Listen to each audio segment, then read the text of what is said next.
talking about Forgotten Realms Illuminati? The Bricksman's Catalog. In addition to offering the crude tools of the trade, we provide numerous accoutrements to aid bricklayers in their other occupations. Let those who understand be advised. Our Bricksman's Catalog may or may not be on hand at one of our stations and is available to sharers of the trowel and mallet. The brethren and cistern are known. Requests to see the catalog will only be honored in cases of extreme emergency. Charlatans be warned. Yeah. That's kind of cool. It's really non-specific. What other references to the... That's the only reference to Bricksman. The only reference to the D&D Illuminati. I believe so. That's pretty cool. Let those who understand be advised. Somebody should just make a DM's Guild supplement that just fleshes that the fuck out. You know what would be cool? Somebody writes a DM's Guild supplement that takes all of the big like lore pieces and then explains how one group is behind them. Mm-hmm. The Brickslayers or whatever they're called. And just fucking literally do that. That could be fun. That'd be a fun campaign idea. That could be a pretty long-term campaign idea, too, is like you're uncovering this group that has influenced every major event in the setting. You mean like they're in the background, or they've done specifically made it happen? Well, yeah, like in the background. Oh, but okay, but you know what I mean? Like it's like, because of course the official lore wouldn't go into it, so you make your own fan supplement that's explaining what this group is doing behind the scenes to make these things happen. Yeah, like why Tiamat has tap shoes when you fight her. What? Yeah. Why does Tiamat have tap shoes? Or why the Underdark of Kalimshan is run by a cabal of cloakers. Yeah. So, are both of those true? Yes. Why is... What, is this like two truths and a lie with D&D lore? Why does Tiamat do tap dancing? You think gods don't want to tap dance? I didn't say that. Of their disposal. I didn't say that. I was just curious. From the campaigns I've played, I think Tiamat does a lot of tap dancing around the issue. Yeah. You don't see her for a while until the show's done. Yeah. Yeah. Huh. I don't know what to make of that. I'm just picturing a big multi-headed dragon doing the river dance. Yeah. Well. Yeah. Tiamat. It's, the Illuminati's behind that. Yeah. What's with the Seinfeld Lego set? That is a Seinfeld Lego set. Well, is that going to be the map for Curb Your D20? Yeah. Yeah, that's the map. Every encounter has to take place in the Seinfeld Lego set. Oh, it's the whole apartment. Yeah, it's the apartment. That's fucking cool. I like that. Is that new? Yeah. That's not that new. He just got it now, but I don't think it's that new. It's pretty new. Of a concept? Yeah. What does it say? Legos. I mean, I think that's only in the past century. No, that's not what he meant. He meant the idea to make itself. a Seinfeld apartment set. I think it's older. Let's look at the back. Look at the fucking copyright or whatever. He's on open. Nah. Are you not going to open it? It's already been opened. No, he's going to open it. Then just not open it. Yeah, that'd be what? Yeah, that'd be cool. Yeah. What? So you always put down a different neoprene mat on the table for the games that you run. Are you gonna do one for Kirby D20? I don't know what that would be. It's just George with the baseball bat. Yeah, that would be just a good stretched over the fucking. That'd be good. You got to do a Mimi one. You got to do something really fucking. That's horrible.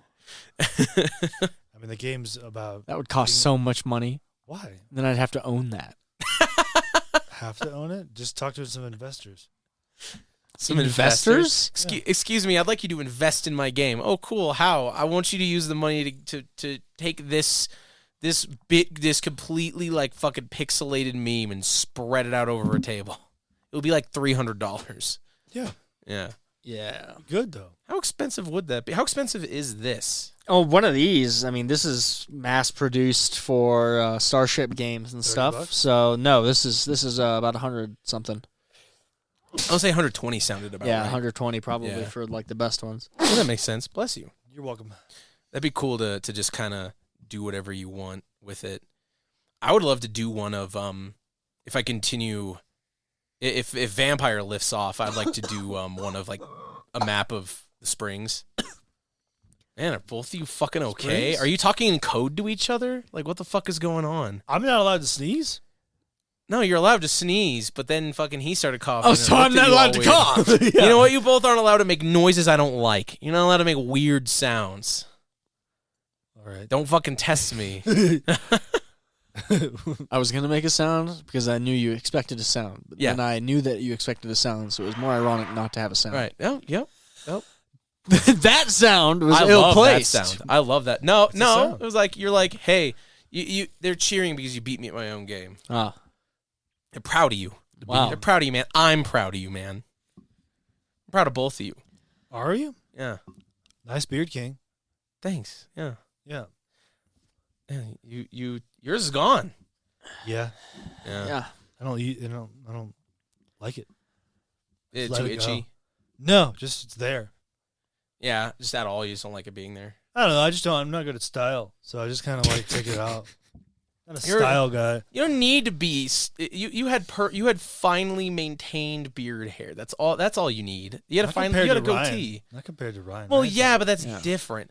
He's like the alpha male with that curves. It doesn't take too much effort to be fashionable, and having a goatee that you trim that's the height of fashion. Like you could already compensate for a lot of things. You could walk around in like fucking sweats, Crocs, and like a tank, like a wife beater, and you could pull that off. You just want me to battle the bulge, don't you? Bulge? Yeah, What do you mean? Wow. Too soon. bulge. Go full Southern? Is that what you? I don't know. You want to see bulge? That's what you. I always want to see bulge. That's what. Why is that such a surprise? No, it's not a surprise. Just that you just described Why was- the battle of the bulge. Why was the sweatpants what you're honing in on here, and not the fact that I described you wearing Crocs? Would you ever wear Crocs? That is a good point. I mean, are they useful? No, they're fucking Crocs. They don't They're useful. For what? I grew up wearing Crocs. For what? The swamps of Virginia. Yeah. Did you live in Virginia? I did. You did. I lived in Virginia. Oh. It's pretty tight. You didn't wave that Yeah. one point. I didn't What live in the part? I didn't live in the fucking bogs. Yeah, like I the lived in fucking Yorktown. bog swamp. I lived in Oh, Yorktown okay. where the British surrendered. And I there's a see. good reason. They got there and they're like, well, we're fucked. Fuck this. My uniform's all stained. Fucking Makes sense. You guys didn't wave when you were kids. didn't what? You didn't wave to each other like, hey, because you were both in the same state. Oh no. I was not there. Yeah. I was somewhere else. Like mentally. Yeah, that. Yeah. Oh, okay. I was preoccupied with all my childhood naivete, my innocence. Battle of the bulge. That's gone now. That's been stripped from me. No, What Crocs do you are mean, horrible. Battle of the Bulge? Battle- I don't understand why you keep saying that. What do you mean? I assumed you were talking about your penis. I thought you assumed you were talking about No, like. that's what I'm saying. Battle of the bulge. You don't battle your bulge? Yeah, we can go battle bulges after we're done recording all I we think it's want, but just- we got a job to do. I think it's just weird to say bulge. You think it's... It is. Like, What's some other weird things to yeah, say? you know what? Weird noises, weird words. oh you know? man. Girthy chunks. Girthy That's chunks. one of our Girthy favorites. chunks. That's a good one. Hecatoncheires. How could- Because that's a hecatonchers. Hecatoncheires. I don't even Hank. When I was Heca- playing God of War, it was one of the. Oh, it's a like guy. Hecatoncheire, however you pronounce a hecatoncheire. Hecatoncheires. Hecatontier. Hecatoncheires. Hecatoncheires. Hecatoncheries. Yeah, so it's a hecatoncher. It's like a Greek honky tonk. Greek. Oh, It's a hecatonchery. I don't know. Sometimes I get stuck on words because they're fun to say. But yeah, girthy chunks. I'll say Yeah. around the house. Yeah. There's other words. Just I around the forgot. house, yeah. Yeah. I'll say it all the time. I'll just try to put it in a conversation. You just slip it in there. Yeah. Yeah, I'll try to. I was talking to Patrick. So there's a condition where you don't have mental images of things. Yeah. And a lot of people have it who are like authors and stuff like that. And usually you don't know you have it until like you're talking to someone and it's like, so when you picture a beach, what happens? I see a beach in my head and they're like, what the fuck are you talking Does Emily about? have that? I don't know. And She like, says she doesn't see images. Yeah. and like, Says. it's what was I gonna fucking say? Shit. What was I gonna fucking say? What was I starting with? God. Hecka girth. You have a problem of No, 'cause you fucking forming interrupted sentences me. in your No, mind. you did. I was having an aside. Oh, I remember. So there are words There are a couple words that I've always had that I had trouble spelling when I was young. One of those was beautiful. So I just picture it in my head and then spell it out. Yeah. There's only a couple words I do that with. The rest I just know how to spell. But the ones that I like don't know, it's like I have to close my eyes and go. That's how I have to. That's how I do my thing. He doesn't do that. He knows that's how I do things too. Because when I imagine a word first, and I won't say it correctly because I imagined it. Yep. Oh, I see. It's like you could see the word. Wait, so you imagine you see a fake word? No, I see the word, but I don't know how to pronounce it. I see. Okay. To me, it's a book in my head. So if I look at a book and it's a word that's hard to pronounce, it's the same thing in my head. My head doesn't keep the pronunciation. You have a hard time reading your head? Yeah. Yeah. When you read, pretty much. When you read a lot of philosophy, so I'm sure there are plenty of words that I've read and I've intuited their meaning, but I have no idea how to say. Yeah. That's really a skill. Like That is a ennui skill is weird because when you read ennui, stupid, a very specific it's totally ennui is not written how it's said. Ennui. Yeah. It's like ennui. Ennui. Yeah, it's pronounced ennui. Or like another one that always fucks me up is a cast. I want to say cased because it's caste, which is spelled basically like chaste without the H. I hate cast. Yeah, I'm like, what the? Yeah. So words are. So we're very similar. I think Casey's a bastard. So he doesn't have that. Casey's a bastard. Casey's a fucking freak. He said Is that he doesn't have words in his head. How do you do words? What do you mean? How do you spell so good, city man? Yeah, go I ahead. read the word. I know how to spell it. Fuck you. That's not. Learn what it's used for. That's not how. No. There has to be. You have to use some sort of brain trick. There's plenty of brain tricks, but it's not with trying to formulate and getting hung up with words. It's the fact that anytime I have one word spoken, a lexicon of different words that rhyme and hit syllables and exact counts also form up. So you've got like a Rain Man sort of thing going on. That makes sense for me. No, you can count the matchsticks. No, I'm kidding. No, I see. It's like the opposite where it's like your brain. Is it like your brain is moving too fast for your fingers, like when you're typing? Yeah, that's how puns happen so easily. That makes you begin a lot speaking, of sense. and while I'm listening, there's a background feature that's immediately just bringing up a lexicon of different topics that relate and different words that can hit the correct syllable notes. Fascinating. I just got like a glimpse into a window of your mind. That is interesting. Okay. Oh. That does explain. Oh, excuse me. Whoa! What's the sounds was coming from you? Yeah, I didn't. I swallowed it. I kept This it, I kept it episode's down. called Weird Sounds. Weird Sounds. Guts. Guts. Now just wait. One of us, we're gonna have to up the ante. One of us is gonna just shit ourselves on mic audibly. I can. Yeah. You can. Well, see, unfortunately for me, I was potty trained, so yeah. Well, he lives here. He pays rent. He can shit his pants if he wants to. You can shit your pants if you wanted to. What are you talking about? Look, it's not that easy though. Yeah, it is. How you would not you have know? Control your own body. Well, yeah, but All you gotta do is push. Yeah. when you've been raised your entire life, you know, and like every time you don't make it to the toilet, you just get hit. Yeah, but that was when you were raised. Now you gotta just poop. So you're saying the ultimate form of rebellion is just to like undo my own potty training. No. Why is one instance of shitting yourself undoing all of that? No. That's not what I'm saying. Okay. That's what I'm saying. I'm saying it is inherently way harder to shit your own pants because you're potty trained. If you weren't potty trained, you'd be an adult and you'd be shitting yourself all the time. Right, but if you want to do what you want to do, you know. If right, you wanna, but it's not going to happen. It's not going to be like, I am now going to shit myself. Oh, and you just fucking do it. It's going to take some gumption. If you it's gonna put take the some will doing. to it, you know, that's just a part of controlling your body. And then having the control of your spirit that and your Bene body. Gesserit complete control of every fiber. Imagine not having the capability to shit yourself whenever you wanted. Yeah. What do I gain from that? Well, I guess if I wanted to leave a party, I need an excuse. That's a deeper question that you need to have a talk with yourself about. Yeah. What is that? It's a question, a philosophical question. Yeah. Like Sartre talks about, you could shoot a Nazi in occupation.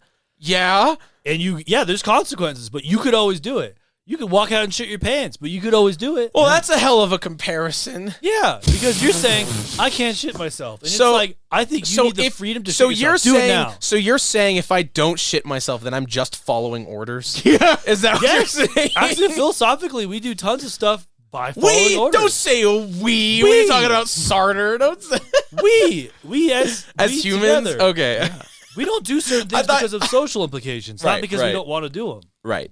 Okay. We are all like You're right. walking outside. We don't punch. I'm gay. You don't need to tell me that. I fucking understand that. So shit yourself.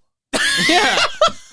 You said you can't. I want to see you do it. This is going to be a motivational podcast. I don't need to poop right now. This is going to be a motivational time. We're all going to take control. Listen, the next track is going to be a hypno track. You don't have to be afraid. Yeah. Okay. This is like the scene at the end of towards the end of Annihilation in the lighthouse where I'm fighting myself, my double of me, my darker half. Yeah. What was that? You got a problem right now? What was that? What did you do? What are you doing? What is that? I just smoothed this out. That's not going to help. What do you have in your hand? It looks like a really big pen. Yes. No fucking okay. Yes, don't fucking pull that shit on me. Then where'd it go? It's like there's a box right there. Yeah. Oh, you mean this box? Yeah, the Seinfeld I'm so Lego glad we talk set. about visual Let me see the back. a lot for I know audio that's Jimmy's favorite thing is to be like, what's this thing that only I can personally see that I'd like to give no visual cues to? I trust the viewers to be able to fill in with their own whatever they want, you know. Let their trust Will for that. Trust Will. He said he listens. Yeah, he does listen. So you trust him? I trust him to. Yeah, I do. What's that over there? Oh God, what the fuck is that? Yeah, I hope he figured that out. Will. Oh, he knows what it is. Yeah, I hope he does. Yeah. Anyways, when are you gonna shit yourself? I'm not gonna shit myself. Right. I would like to move the You make that conversation promise away. to the end of your life? No, because remember 2018. Oh, it was once per remember quarter. 2018. 2018, it was once per quarter. Congratulations, Yeah. you won the peer pressure. You didn't shit yourself from two people telling you to shit yourself. I don't feel like that was that hard of a fight to win. You'd be surprised. By our metrics, tell at least 7 out of 10 people shit themselves. Go tell me. Do it. Tell me right now. I'm gonna do it. I'm not. No, Matt failed on his first 20 trials. Yeah. Go ahead. Let's do this. I'm right next to you. Or how we like to say it, maybe did he succeed? Do you want to be the splash zone?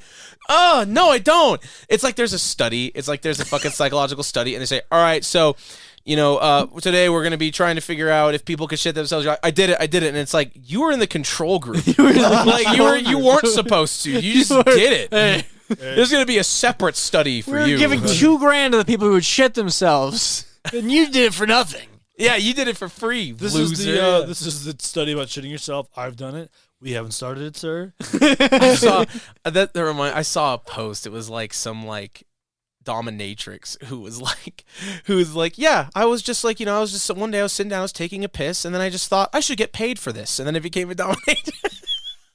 That makes sense. Everything Everything it about has the that. same energy. I was sitting there shitting my pants, and I said I should get paid for this, and so I became a professional study ruiner. I mean, with all like the individual parts fetish, I'm surprised streamers just aren't completely just like censored because they selling individual like feet, because some streamers will blur their feet during. Will they stream. really? Oh yeah, definitely. Yeah. Oh man, because that they're like, sucks. I'm going to sell it. No, it's not a suck. They're like, I'm going to sell it. It's copy protection. Yeah. Yes. Oh my, because they want to sell protection. it. I'm not going to give you this Streamer for free. feet copy protection. Yep. Oh wow. I'm not going to give you these for free. I'm selling that on my OnlyFans. That's so cool. Yeah, that's what I'm saying. Like, God, 10 that years. Why don't they just wear Get it. socks That's You can still see actually. it. You can or still see it. shoes? That's a very good point. Yeah. Yeah. You can still Why don't see they it. why don't they wear ill-fitting shoes? Yeah, but there's still the demographic that want the Crocs. socks Wear on. Crocs. No, there's probably a good niche. Do you need to blur it I just would with the imagine. Crocs? Huh? You need to blur it from just the Crocs. Yeah. I mean, Crocs are too airy though. I wouldn't like Crocs. That's why I have combat slippers for when I want to go outside. Combat slippers. Yeah, they're good tread. Hell yeah. Okay. 2 sets, one for inside, but they're both outside. It's a slipper with the sole of a shoe. Yeah. I I just like the idea of it's a streamer and she's like completely blurred out. That's what I'm like head saying. to bottom, and then somebody does a super chat, and then they get a separate feed, and it's like going like Hollywood squares, like boop boop boop boop boop boop boop boop boop boop. It's like picking which one it's going to be, and then you get unblurred, and it's like, oh, congratulations, she's got half of the left shoulder. Side boob. Yeah, side boob. I believe that. I believe that. Yeah, Yeah, hey, that's get your good bag. Get your bag. Get your That's money. also, yeah, it was funny. You know? But like, yeah, because people, made fun of one streamer. It was like, she's like, I'm not selling that for free. No, There you go. we're 20 minutes in. We should start talking about RPGs now. Okay. I'm ready. I have a topic. Do you want to shit yourself during RPGs? Is that a thing? No. Yeah. Does No. that happen? No. Does it happen? No, I can't say it does. Next Wow. question. Go ahead. Well, let me give my personal story. That's true. He's a 20-minute Every story. time that I run a game, I always make sure that I save up, so I feel like I have to shit myself. So you can take breaks. Yeah, but it's just that added weight that kind of helps carry through the 3 to 4 hours of storytelling. Momentum. Yeah, Mass and then times finally at the acceleration end or of it, whatever. it's such a relief. Yeah, that's how you pace it. It's a real load off. Yeah. Are you done? Are you guys done? Are we done with this? Are we done? Are you talking tired of about this shit? Yeah. All right. Yeah. All right. Go ahead. So I ran an impromptu Vampire the Masquerade one shot on Monday. We're trying to figure out what we're gonna do. It's part of our Monday night game. And I just got the inspiration. I'm like, I have an idea for a vampire one shot. Fighting over a mega church, great reliable source of blood. I literally even like whipped up a character creation document in that time. Wow. And it was good. Cool. So it's completely competing spontaneous. Pastors, or what was it? Well, so it's like the vampires like control like a mega church, and all of the people that work there, including like the preacher and stuff, that's all like normal, like they're like mortals that they control. Okay. But it's like when you have like 10,000 like religious fanatics who aren't afraid of getting a little weird with it, Yeah. that's a pretty stable supply of like blood. Yeah. But then the prince of the domain, like the prince, the Camarilla prince who owns that domain, who just ups and disappears. Now all of a sudden, all of his kids are like, "Hey, daddy's gone. He went to go get milk and cigarettes. He's never coming back. So now who controls what?" And so basically, for half an hour after we made characters for the first half an hour. So okay, when you make characters in Vampire 5th Edition, you literally make a relationship chart. You literally like write down names and point them to who they know and who each other knows and all this. So you have this big context for it, and then you go, okay, and then I do this for a lot of World of Darkness stuff. It's like at least more LARPy stuff. It was like, okay, scheming period. Yeah. You guys can go around the house, go to different rooms, talk to each other, figure stuff out. And so for like half an hour, people are like scheming and like running around and getting super excited and shit. It really added to the energy.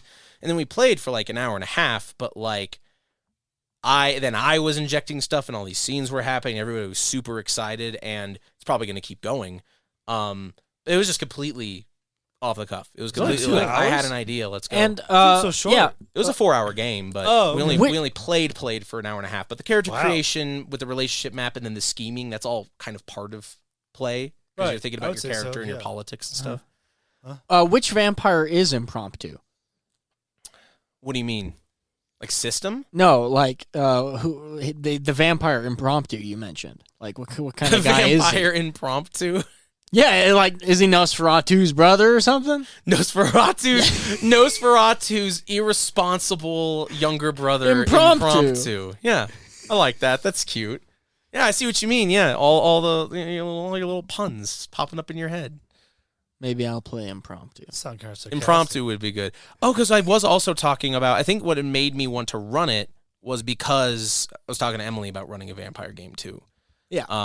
Is that something where you're all are interested in? Because I kind of floated it and we were like drinking and partying and shit. So Yeah. yeah, it'd be good. Do it. It's. See if I like it. I think you would. I think you'd really like it. I think because your approach to situations would make you completely unpredictable. Just fucking unreadable. Yeah. It'd be good. I think I'm pretty easily readable. to No. myself. I think whenever Yeah, you to yourself. do a social situation, it's suddenly a Vince Gilligan scene because they're like, "All right, you're here for this," and you're like, "No, I'm just coming up to get a drink right here. That's about it. That's Never all I let- cared about. Never let After all, anybody- I have nothing to worry about. You've got everything to lose." never let. And they're like, "What?" Yeah, You make yourself the underdog. yeah. Never let anyone know some Sun Tzu shit. Never let anyone know your strength. Yeah. Yeah. I really like the idea of the core unit of a game, and V5 does this really well. The core unit of the game is the player group. Like, you could say the same for any game. Well, yeah, like D&D is about the party, encounters are balanced around the party. Or even a game like, Burning Wheel, where it's like, yeah, the character's beliefs really matter, and that's the content you prepare. Yeah. But literally, you sit down and map out the characters, how they're related to each other, and who else they're related to. And it's an interesting way to think of the game. Because, yeah, the characters are the core unit, and you hear all the ways that you're supposed to focus on that. But I feel like there's not really a concrete way to do that. Like, they tell you to do that. Like, books will say, yeah, that's important, focus on the characters and what they want. But to actually sit down and draw it out and to make it like an actual, to make it a unit, to quantify that, to quantify the players being the core unit So of you're the saying game it's a is really stronger important. Burning Wheel in the sense of at least relationships? What I will say, I don't know if I would say quite so much that, because I feel like the relationships you're going to have. So like when you're playing Vampire and it's all very political and you see who's related to who, that's the stuff to go target. But you could have kind of a whatever relationship with like your sire, but then somebody targets your sire and your sire calls in, hey, you got to come help me, and that's a whole big thing. Burning Wheel relationships always are like very strong. It's like, okay. I feel very strongly about this person. It's either very strongly or not at all. But I mean, more what I'm saying is, like, I feel like that's a structure you could take to a lot of different things. Like, I've been having problems generating content for track marks, and I think one of the cool things to do would be to, all right, well, instead of making like a literal neighborhood, you make a relationship map, and you have a way to do it quickly. And when you're a blackguard, you are literally preying on relationships you had and stuff before your conscription to get scales easily. And that adds a real like noir bent to it, because it's like, Right. I haven't seen you in years. And then also makes like, sense. I'm here, I'm back, but I'm different and I'm here for something. I mean, Yeah. corrupt people are very much in the community. You can't be corrupt without being in the community. It's true.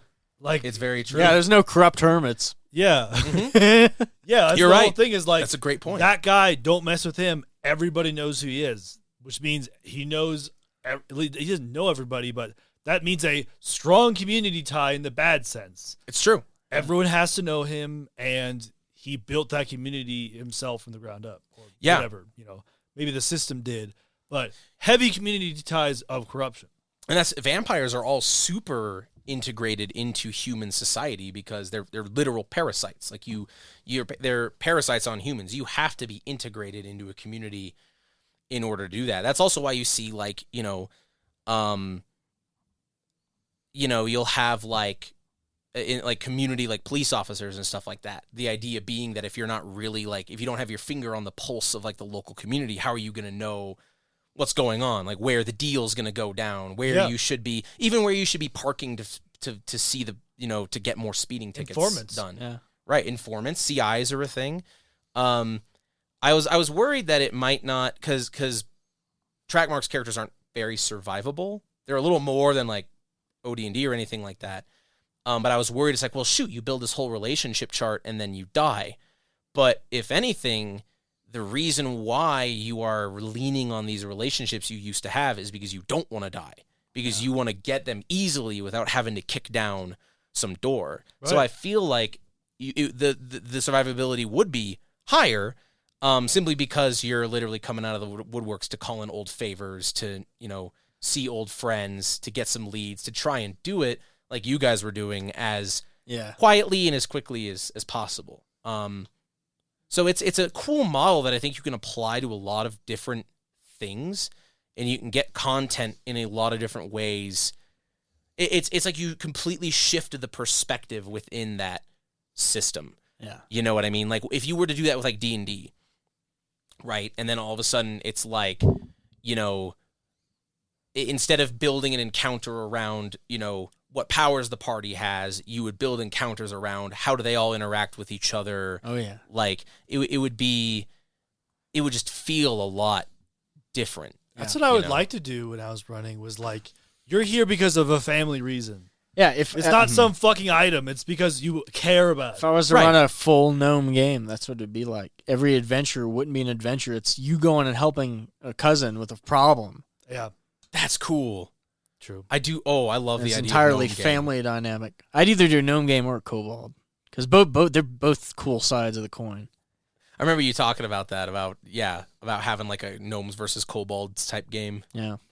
You know what would be cool? So you could run it like a Hatfields and McCoys sort of thing, and then every session you have 2 different characters. You have a gnome and a kobold, and every session you switch. Oh yeah. So it's like every session, or maybe halfway through the session. So it's like you get the other perspective, and then that way you have players will always play their characters as hard as they can. So it's like we talked about that before on the podcast. It's like, this is my character, this is the most important thing, and I'm going to go for it. Yeah. So if you have players on each side going for it, that's going to make that conflict pretty intense. That's also the dynamic for that Burning Whale man versus wolf game. Yeah, I was thinking that too. Yeah.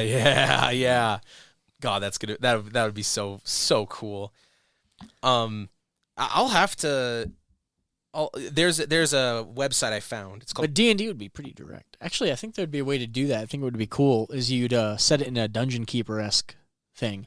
So the overall plot is it's gnomes versus kobolds, but while you're fighting, both of you have either side that you're playing on, there's a chance of falling into the main plot line. That's cool. Which is like what lies between them or whatnot. So like two mobsters, basically. Two mobs. I like that. Stuff. Yeah.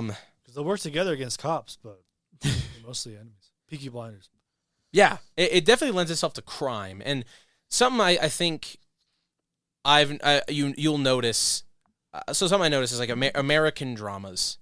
The three of the shows that are considered the best TV shows of all time are Breaking Bad, The Sopranos, and The Wire, which are literally all crime shows. Yeah. And relationship maps, and so I feel like crime is at the forefront of most Americans when it comes to like media, because it's just where all of our shit goes.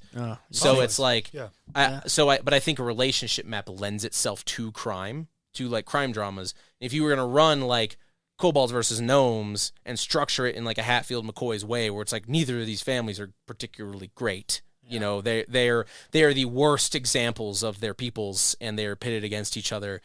That would make the relationship map really intense, because then you could also have the relationship map extend to like, you know, if we're assuming these guys are just shitty, and you have the relationship map extending to good people, like, oh, my gnome cousin who's like an upstanding citizen, but we need to go get things from him in order to fund our feud.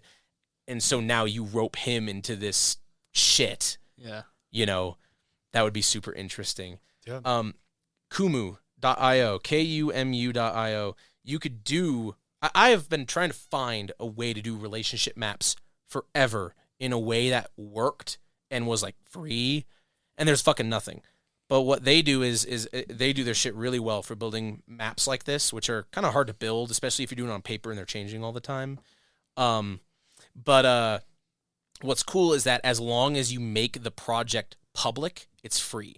So if you make it like private, because it's meant for businesses. So it's like if you have something proprietary, you have to pay the subscription to make it private. But if you're just doing like here's the relationship map for my vampire game, who gives a shit if it's public? Especially because nobody's really going to end up seeing it.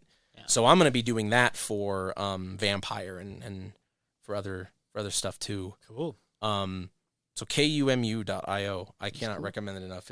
I'm so happy that I found it. And I found it because I was literally on Reddit, like, how do you do relationship maps? Like, how do people who are playing V5 doing relationship maps? I built a custom relationship map for one of my gnome characters so that I could know every other family member he would reference, including Matt's characters. That's cool. Did you do it on paper? Yeah. Yeah. Paper. There is something to be said about getting like a corkboard and red thread and doing some fucking like Pepe Sylvia type stuff. Yeah. Doing like a conspiracy board. I mean, I was just like, hey, I'm a gnome. And he's like, okay, we're family now. Yeah, because that's how gnomes work. Welcome to the family. Welcome to this thing of ours. Yeah. The Neverwinter, the traditional Neverwinter server. Yeah. Yep. They did a lot of that stuff. That's so cool. Have you ever tried to dig any of that back up? What do you mean dig it up? Every once in a while. Like, I mean, because DDO we talked about last time. Yeah. We talked about how it's still Years going ago. strong, which is crazy to me. Yeah. That it's still going strong, but it's like I can't find my fucking login. Yeah, there's still about 1,000 strong players on Neverwinter Nights. That's it? more. That's more than enough people that you need Fills for up the role server. playing for a long time. Yeah, if That's there's true. a server That's with true. like 60 people on it, it feels full of things happening, plot lines happening, people doing It's the whole game. interactions, DMs showing up and dropping things in. That's true. Yeah. That's very true. And I forgot that you could just drop stuff in as like a Yeah. DM. That is a good point. 1,000 is a lot in that context. I guess it's like MUDs and stuff back in the day, like the like IRC roleplay room and stuff like that. I doubt very many of them had like 1,000 people. Like, or if they did have 1,000 people, that was plenty of content. Yeah. I wonder how many people still play DDO. Because that's a game that has like, or it's interesting to me that a game that would have like raids or like big quests or stuff like that could survive with only like 1,000 players. Yeah. I Well, could see I it mean, being like Mortal Friends. Online 2 now only has about 1,000 players. What happened? Just such a horrible launch. And then Elden Not Ring fast came enough. out. Oh no, that's true. Yeah. I mean, That sucks. That affected most games though, Yeah. because when you have a game that's competent compared to incompetent games, it's kind of hard to compete. You're right. There was I forget what game it was. I remember hearing that a game released like the same day as Elden Ring. Oh, Like, really? Can you imagine? Can you fucking imagine being that company and being like, all right, well, be prepared to eat the dev costs of that. Like, Yeah, or hopefully it resurges. when people Yeah. Finally I hope beat it Elden Ring. does. I mean, a lot of games have done that. Like Rainbow Six Siege originally was like dog shit for years, and now Yeah. it's like, not. Now Yeah, it's I've like heard it's there's like esports and stuff. 300 gigs and like 90% of its cosmetics. It fucking sucks. I played it for a bit, but I put like 200 hours or so in it. That's not a small amount. That's not It's a bit. not. It's not. That's some solid play. That's some solid play. Yeah. Yeah. I don't put 200 That's- in anything anymore. And it went by in a blink of an eye. Like, I mean, it is a genuinely fun game. It's just when you don't have a reliable crew of people, it's just kind of toxic. One of my favorite things to do is we'd be like playing and I'd be doing shitty, Yeah. and people on my team would start saying shit to me, because you have to team chat in that game. Would be saying shit to me, and then I'd say stuff like, "Oh, sorry, my monitor was unplugged. My bad, man." Or like, "Sorry, man, I'm playing with a DDR dance pad and the right pad is stuck." So it's totally my bad, dude. Yeah. My friend Cooper would like pretend he was streaming, so you'd go into stream chat and be like, thanks Tony461 for the bits, for the 15 bits. Subscribe to Cooper Gaming, and like just fucking, and people would be like, shut up, and then he would just keep fucking doing it. Like, I gotta run stream, man. yeah, it was good. It was good. I loved trolling in that game. I was a Finka main, so I would just take combat drug nanite things and then storm into a room with an LMG. You took Mandicare? Huh? You took Mandicare? Yeah. Yeah, Mandicare. That is like such a depreciated term. You keep using It's too it. bad. That's how I used It's it. in not the going game. away. Yeah. That's how I used it in the game, too. Yeah, you did. It's cool because it's like Manicore, but it's Mandicare. Mandicare. It's true, I like and it does yeah. kind of have this like cyberpunky vibe to it. Yeah, I but still like it. That's why I use the phrase. I do like it. It makes it sound like it's mandated care. Exactly. Yeah. Yeah. Yeah. Like Mandy Care. Mandy, the Just person. make Mandicare a different faction. Oh, did Health you- organization that Mandicare, comes in yeah. and just quarantines Oh, like and the kills dock off a bunch wagons of and people. Shadowrun. Something like that, yeah. Oh, I know this is not RPG related, but you guys would talk about this every single time. Did you see the Nick Cage movie? Which haven't. one? The one that just came out. Oh, Unbearable Weight of Unbearable Weight. Massive Talent. Yeah. We did talk about that last time. I haven't seen it. Oh, he did. He said he liked it. He Was it? liked You liked it? It's wonderful. It's an amazing movie. I saw the trailer, and the trailer made me go, "This looks like fucking dog shit." The trailer did not inspire confidence, but I heard it's been getting really good reviews, and I'm glad That's to hear great. it was good. Yeah. It does what the Matrix wanted to do, which is have a movie talk about itself the whole time. Like the entire movie? It The entire does. series? No. I thought you were just like what the Matrix wanted to do. I'm like, that's a No, bold the claim. newest Oh, Matrix. okay. The third one. The fourth one. I forgot. Jesus. Yeah. Fourth. Yep. What? It sucks that there was that things got delayed because the original plan was that the Matrix 4 and John Wick Part 4 would release on the same day, and they'd be doing like double features and shit. Oh, Yeah. really? Wouldn't that be sick? Maybe that's just a rumor, but that would have been fucking cool as hell. I didn't realize the Matrix got delayed. No, I think it was just things got delayed in general in different amounts because of Everything the pandemic. did kind of thing. Yeah, the Nick Cage movie is great It's good to know. because it foreshadows everything that it foreshadows in such a smart way that you don't even notice it. It's cool. Or You if did. you or the more that you do, the better it becomes. Unlike the Matrix, which just goes, ooh, sequels are problematic. Isn't that interesting? Well, we can't do it one way, but we got to do it another. Like, it just talks about itself the whole time. Yeah, it's like a meta. It shows flashbacks to all the other movies constantly. I never saw it, but from my understanding is it was supposed to be like a meta commentary on the series, mostly because nobody like got it. Like, you know, in the sense that it's like, yeah. The world building that they do in it, it's actually pretty good. It's pretty cool. I like because it does have the plot happening 60 years after the original Matrix. Yeah. So the underground like world where humans are still living after Neo and Trinity, that's still there. Right. And it has adapted and changed. I haven't seen the movie or really read any reviews or anything like that, but there's a lot I need to catch up on movie-wise. But something I did notice was a lot of people were saying it doesn't make any sense that there's a fourth movie because they kind of wrap things up, and it's like, Yeah. but they no, like it totally makes sense that there would be another one. Like not that there would be, but that there could be. Yeah. Because it's like the way it ends is Neo is like going back into the he's like, all right, fine, I'll come back and live in the Matrix if you just like fucking leave everyone alone. He does, and then the Matrix resets on a cycle. Yeah. So it makes sense that he would all of a sudden be like, wow, I'm older and don't know anything that's going on. It's like they literally explained it in the lore. Like it's literally right there. So I don't understand where people got off on saying it doesn't make any sense. Like, no, it does. It might not make sense from a marketing perspective, but it completely makes sense from like a lore perspective.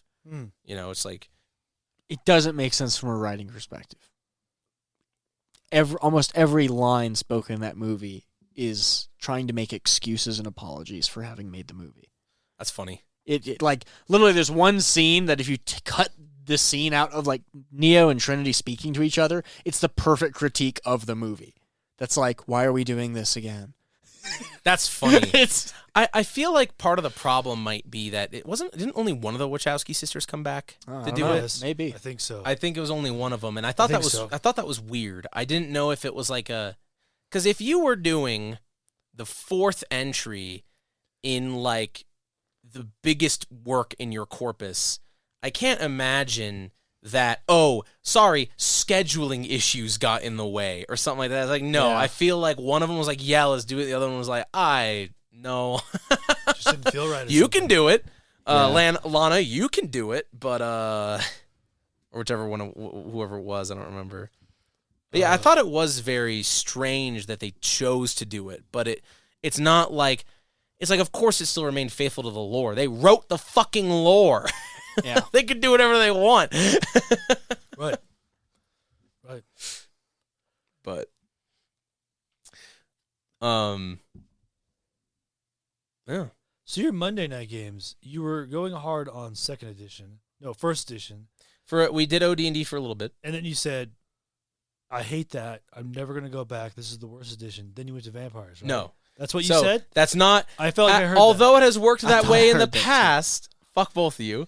Although it's worked that way in the past, the way Monday Group works is a lot different. So it used to be, I mean, we've been meeting since 2013. Right. Since in college and shit like that. Yeah, 20 years and ago. like, yeah, Yeah. 30 now, if you could believe it. Yeah. But like it used to be I would be running a regular game, and then we started, growing up and having lives, and so they started being irregular games, and then like we started playing like board games more often and stuff. Yeah. So what kind of happened is like, yeah, I'll run this, and I ran a few sessions, and then we had like a month of not playing it.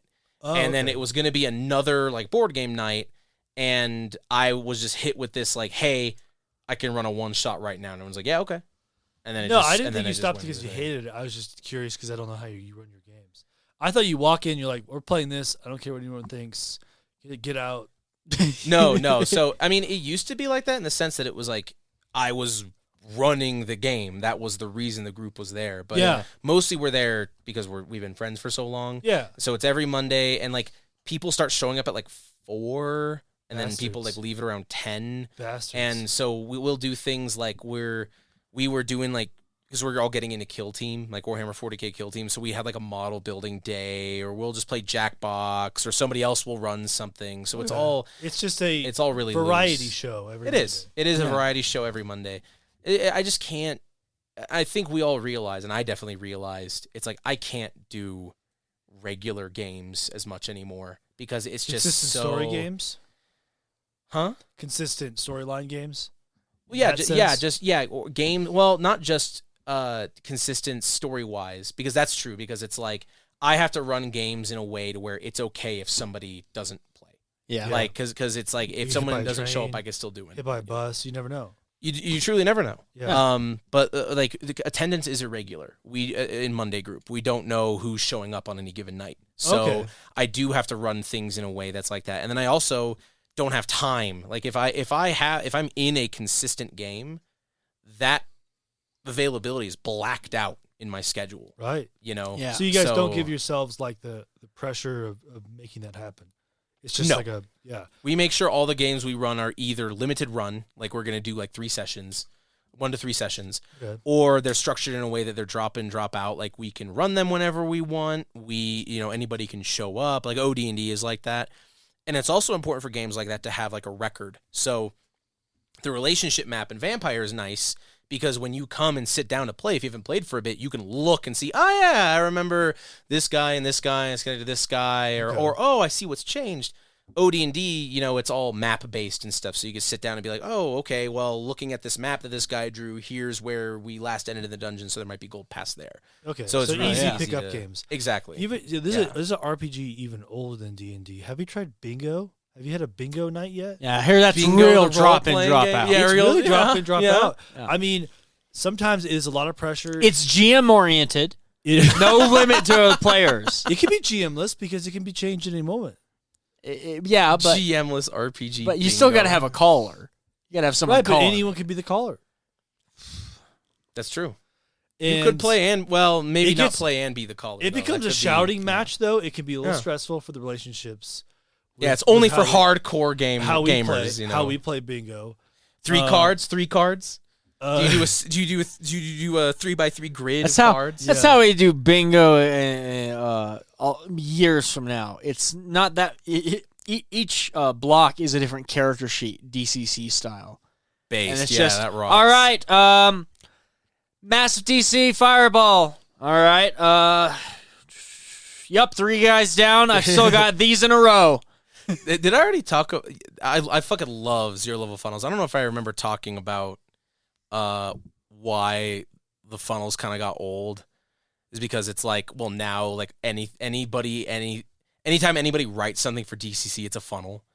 And it's like, dude, I don't want to just play level 0 characters all the time. Well, yeah, that is true in terms of what's most commonly made in terms of any sort of modules. They didn't have any good standalone higher level sort of modules to give a good example of how DCC should be played in a long form campaign outside of dungeon crawling. They do have a lot. I mean, they have like 62 DCC modules now that are like all over the place. Like there's not that many super high levels, but there are a couple.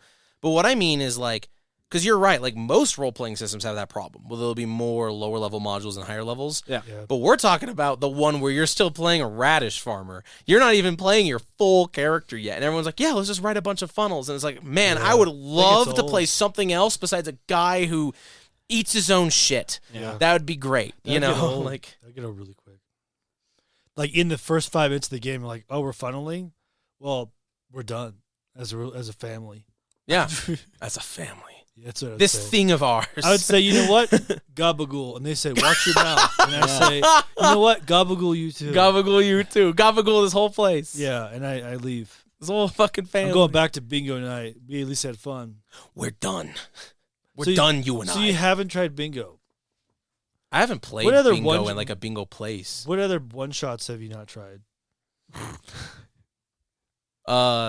Bingo being a one. Bingo What is about sort Snakes of and a Ladders? Have you one-shot. tried Snakes and Ladders professional? I play Snakes and Ladders. Did you play tournament? Snakes and Ladders is like, you get like weirdly into that game. I remember Yeah. being Oh, a yeah. kid and just being like, yeah, whatever, Snakes and Ladders, and being an adult and like I feel like I'm on like a corner rolling dice at a cardboard box. Like, yeah, come on, like. Like Matt, Candyland. Matt, right? Matt bet his entire character's He was in the sentient game. race. Yeah, he's in the game. Yeah.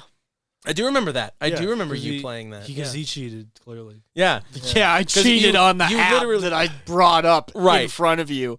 You As you're literally- like, what game do you choose to face him in? You're like, Snakes Snakes and and Ladders. I'm like, I was You not are prepared literally for a that. god of a people, Divinity Original Sin 2 style, and you're just like, Yeah.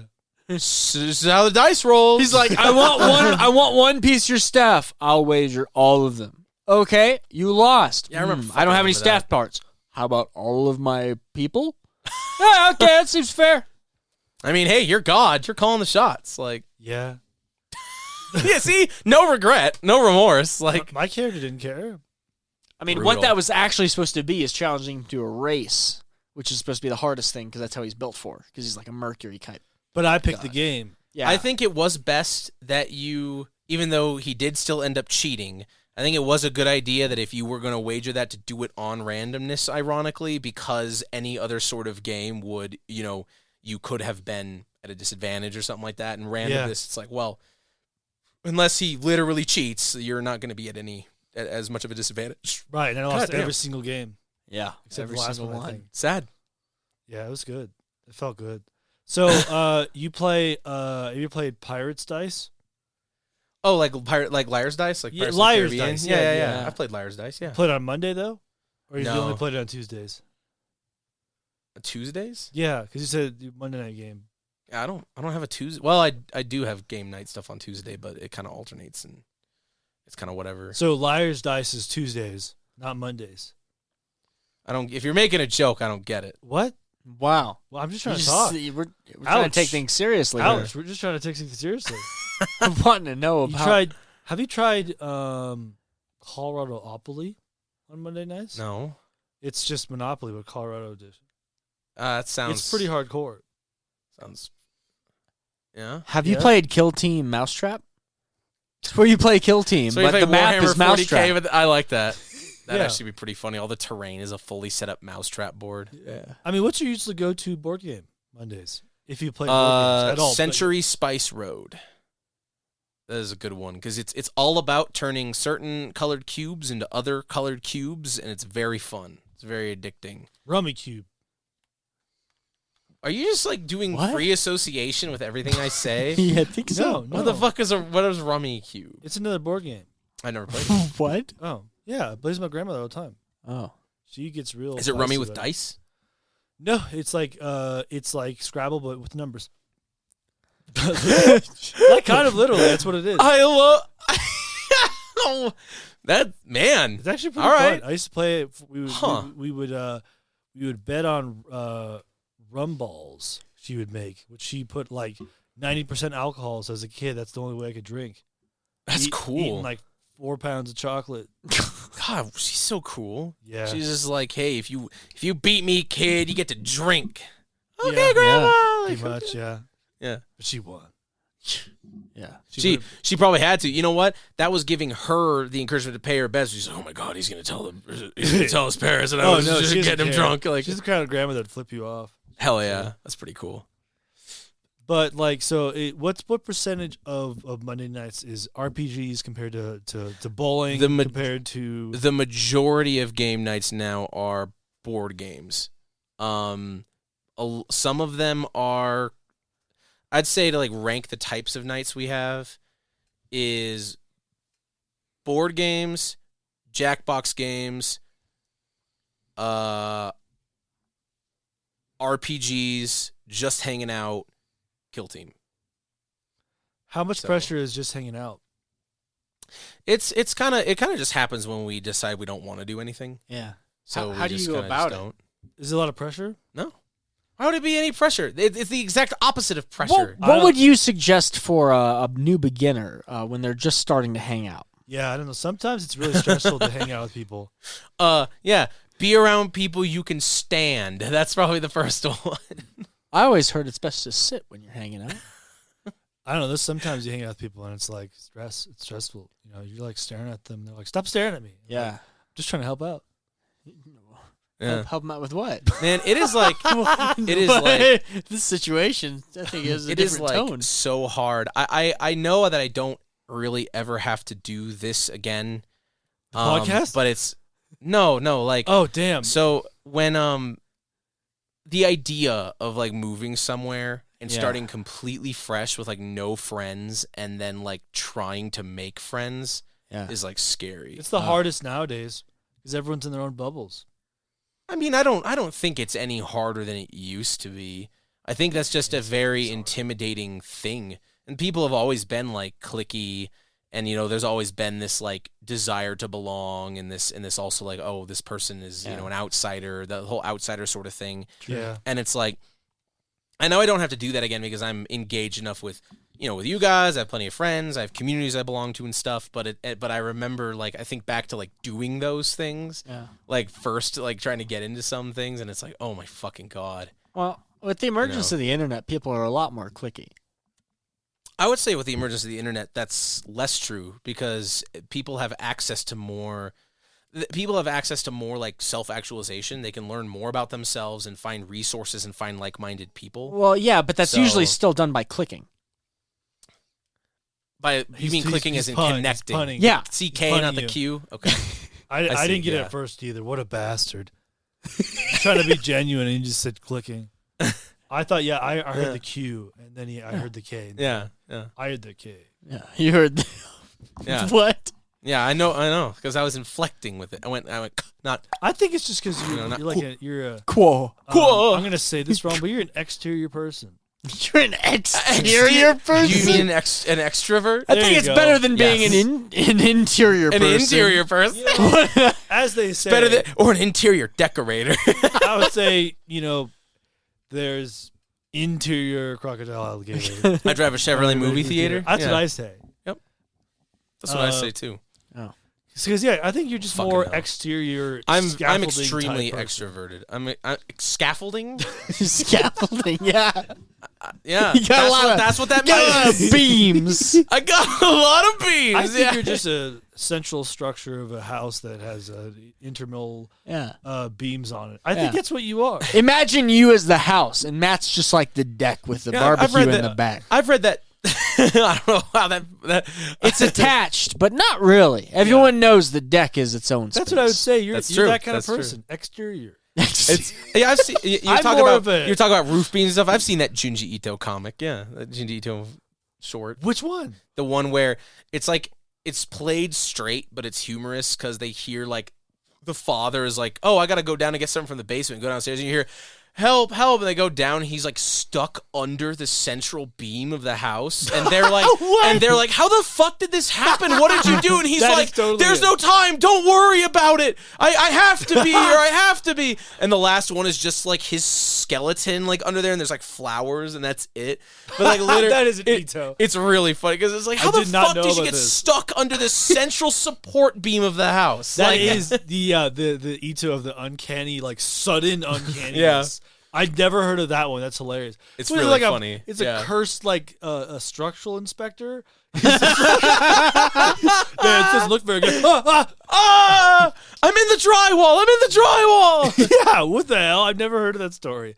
Is there a lesser known one, or is that part of a bigger story? It's a short. It's like really short. Okay. So I think it's a lesser known one. Have you read the one about his cats?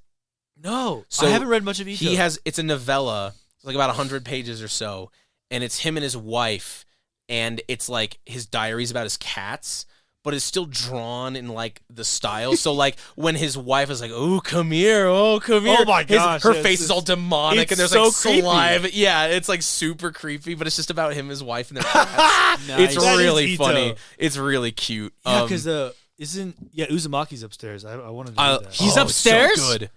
Dude, you gotta let him out. No, Uzumaki the does Hokage himself. I thought about Uzumaki's incredible. It's that's really good. That's Yeah. not the spiral one, is it? That's the spiral one. It is the spiral one. Yep. I read the one that's the short one of the stamped bodies in the mountain where everyone has their own spot.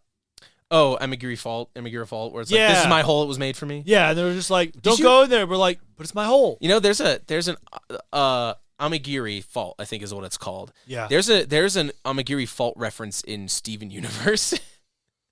Wow. Yeah. It was really funny. It was like they all come out of holes. They're shaped like people, and then Amethyst comes out and was like, yeah, this is my hole. And then she just kind of she just kind of goes into the fucking hole. That's great. And it's I just didn't like, know that. holy shit, I didn't expect that. Like, Yeah, because it's like eerie. It's not like creepy It's- as much, but it's like an interesting thought.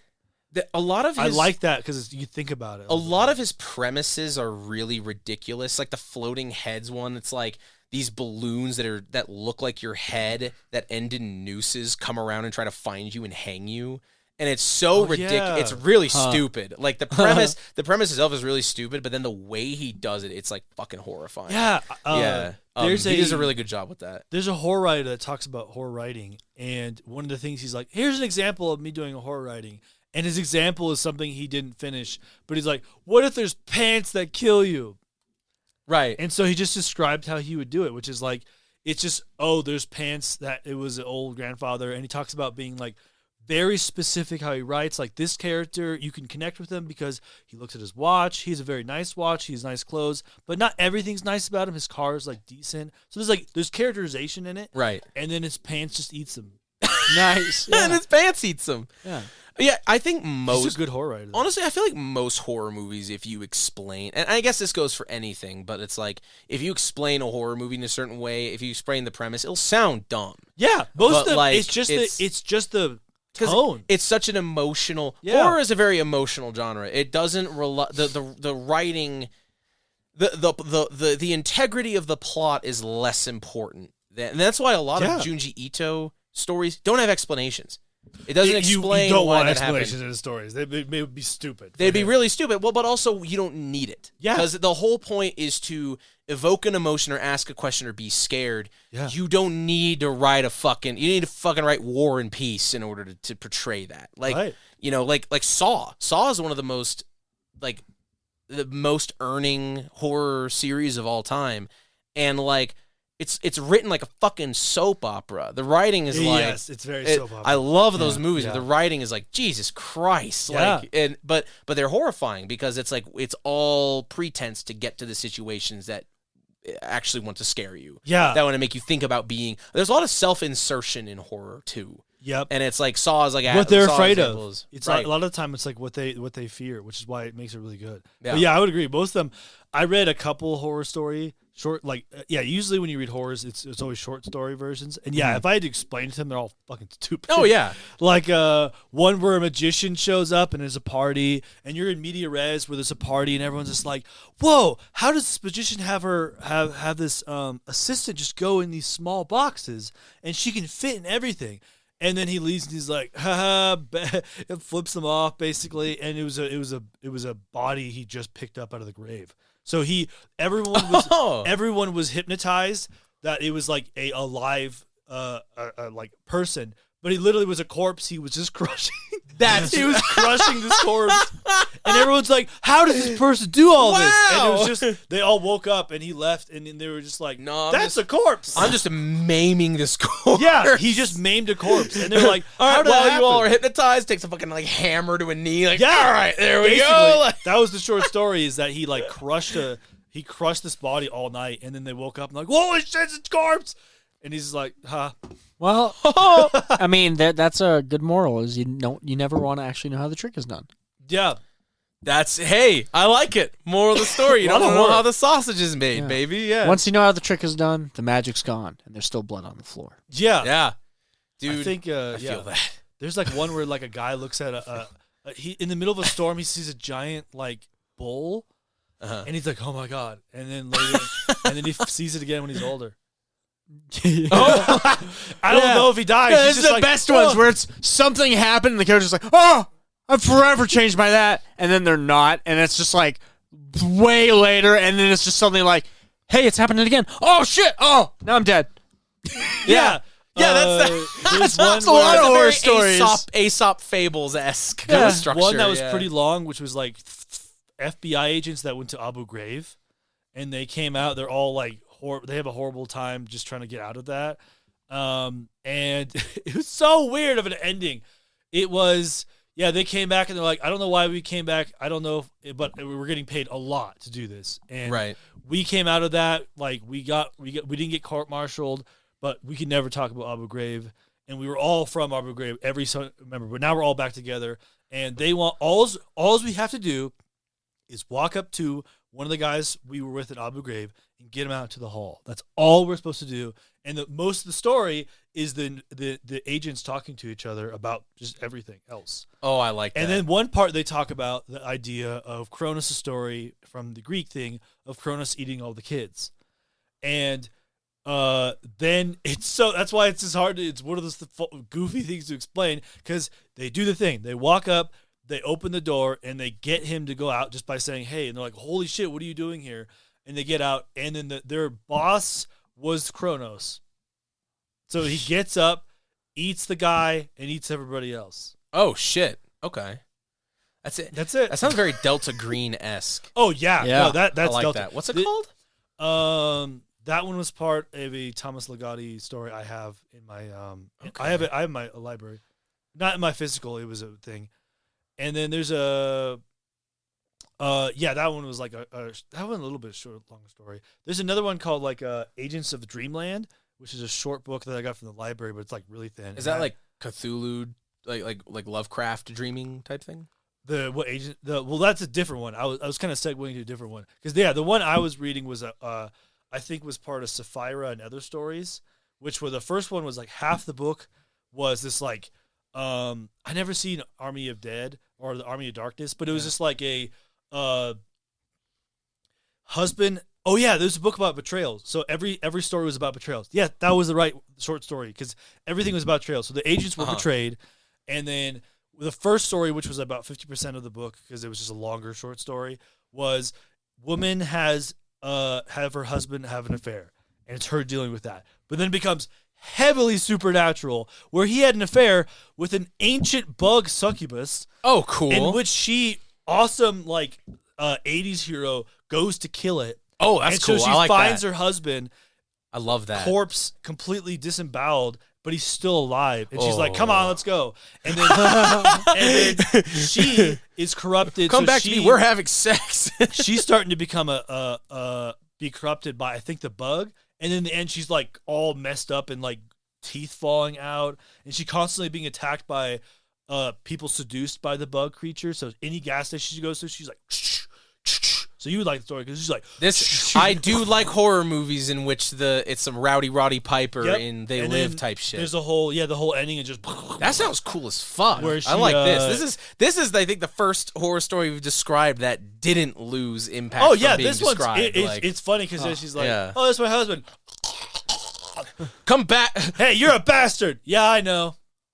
You cheating fuck. Yeah. Yeah, because it was because all the short stories are betrayals. Yeah. There. I guess but then the different Thomas Ligotti is explaining how to write horror, and that's where he was like, that's cool. It's a pants that eats you. Pants. I never wrote this one, but I would have. Do we want to do another episode? We could just hit and segue right into another segue.